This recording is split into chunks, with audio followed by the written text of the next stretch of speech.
With our custom formula feature, you can modify existing standard formulas, make copies of them, or create your own from scratch.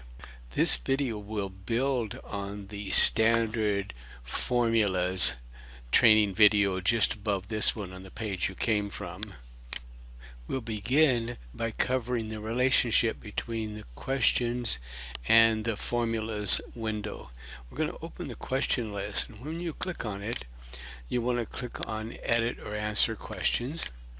We're going to scroll down a little bit here till we get to a set of formulas and talk about these just for a moment. Here is a simple formula for footing volume in cubic feet and cubic yards. We're entering in inches, in depth and width, and the lineal feet.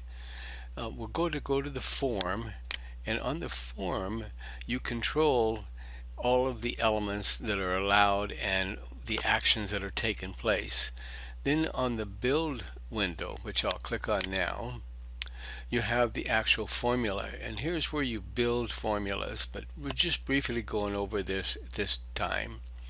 What we're doing is we're taking the depth and dividing it by 12 to get a percent based on the inches, and we're doing the same with the width and multiplying it times the length. So we're converting the depth and width of the footing into fractions of foot and then coming up with a total cubic feet.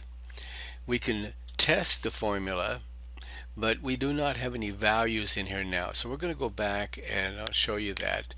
We're going to go back over and put some values in here. I'm going to put simple values, 12 by 12 by 100, so you know it's going to give us 100 feet.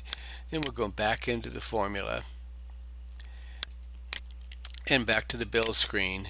This time we'll test it, and you'll see the answer is 100 cubic feet.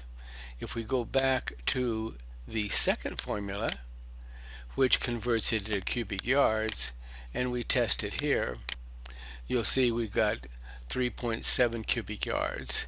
And we're going to use this, come back, and here we're rounding it up to half cubic yards.